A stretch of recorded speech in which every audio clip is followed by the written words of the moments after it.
is ERi-TV English news broadcast, dear viewers. I'm Bersabet Tagle, and these are the major headlines for today. Annual Activity Assessment Meeting of the National Association of Eritrean War Disabled Veterans. Praiseworthy developmental activities in Tesseney subzone. Palestinian anger over Israeli minister's holy site visit. China calls COVID curbs on travelers unacceptable.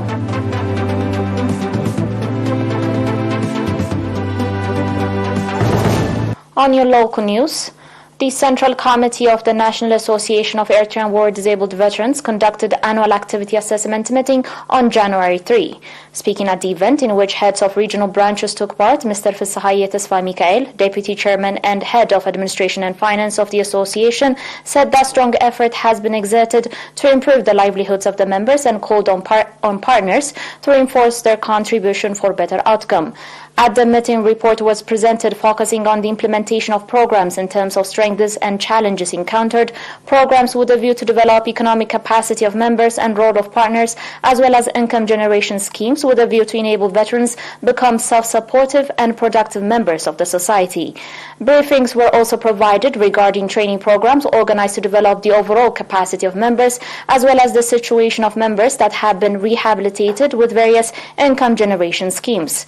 The report further noted that in 2022, the association has disbursed over 5 million loans to 234 members, and that compared to that of 2021 has registered a 150% increase. The Central Committee also indicated that developing contribution of partners, encouraging disabled veterans join the association, designing income generation projects, developing economic capacity of the association, as well as developing organizational capacity are among the main programs for 2023. Mr. Siyum Gabayesus, administrator of Tesseney subzone, reported that with integrated efforts on the part of government and PFDJ organs and the public, praiseworthy developmental activities have been carried out in the subzone. Mr. Siyum made the comment at an activity assessment meeting conducted on 28 December in Tesseney. At the meeting, report was presented focusing on social service provision, support to families of martyrs and disadvantaged citizens, as well as political activities. According to the report, 3 elementary schools have been established, successful cervical vaccination program has been implemented, and the income of the subzone has increased by 7%.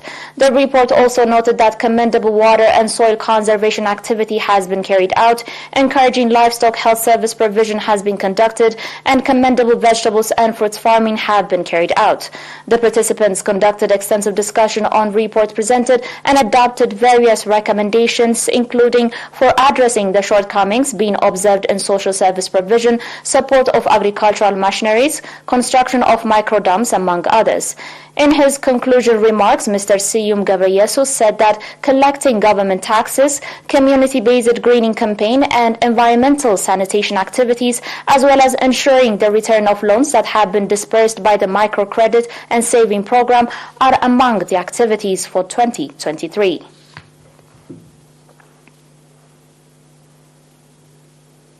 On your last local report, seminar focusing on law and crime prevention was organized to youth and students in my Aini subzone. At the seminar, Sergeant Girmay Sigalet, commander of police station in the subzone, called on the youth and students alongside their formal education to develop their understanding on law and refrain themselves from committing crimes and harmful addictions.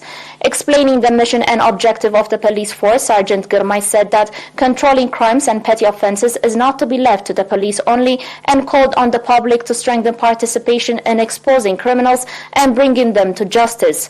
Mr. Tesseney Mikael, head of crime prevention, on his part, reporting on the crimes and petty offenses registered, called on the youth and students to cooperate with the police. The participants, on their part, commending for organizing the seminar, called for its sustainability.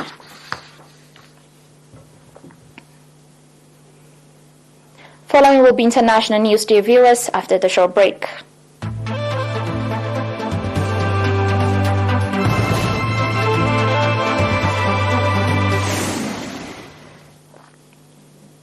Welcome back. Palestinians have condemned a visit to holy site in Jerusalem by far-right Israeli minister. National Security Minister Itamar Ben-Gvir, who has called for a harder line towards the Palestinians, walked around the site surrounded by police. Tensions have risen with the advent of Israel's new nationalistic government. Mr. Ben-Gvir's visit was his first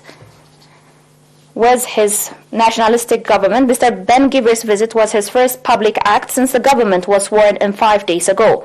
Mr. Ben-Gvir, leader of the Jewish Power Party, has long said that he wants to bring about a change to the rules to allow Jewish worship at the site.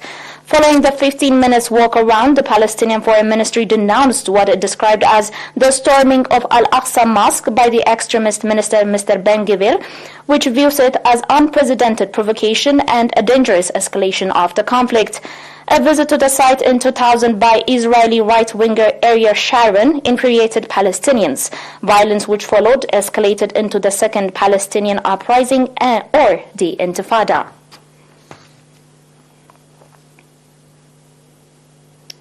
Continuing, China has called the mounting international restrictions on travelers from its territory unacceptable after more than a dozen countries placed new coronavirus curbs on visitors from the world's most populous nations.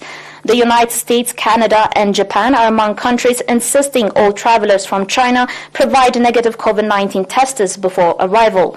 An overwhelming majority of the EU's 27 member countries, including France, Spain, and Italy, also want passengers coming from China to be systematically tested for COVID-19 before departure. The trio have already imposed testing requirements on arrivals from China pending a bloc-wide approach. China's steep rise in infections comes after Beijing abruptly lifted its zero COVID-19 policies in December, leading to hospitals and crematoriums quickly being overwhelmed. Nevertheless, Beijing has pushed ahead with a long-awaiting reopening, announcing an end to mandatory quarantine on arrival last week in a move that prompted Chinese people to plan trips abroad.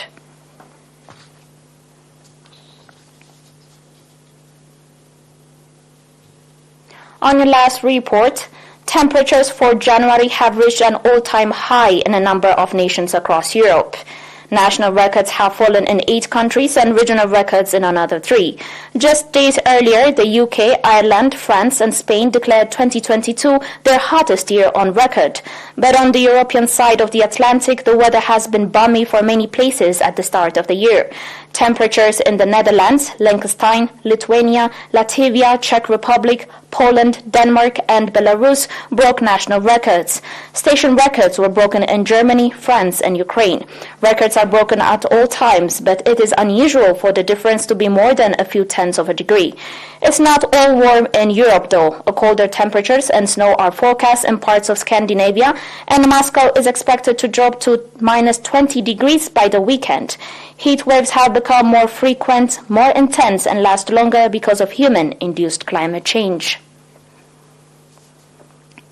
Dear viewers, you're still watching us on ERi-TV, and now recap of today's major headlines. Annual Activity Assessment Meeting of the National Association of Eritrean War Disabled Veterans. Praiseworthy developmental activities in Tesseney subzone. Palestinians' anger over Israeli's minister holy site visit. And China calls COVID-19 curbs on travelers unacceptable.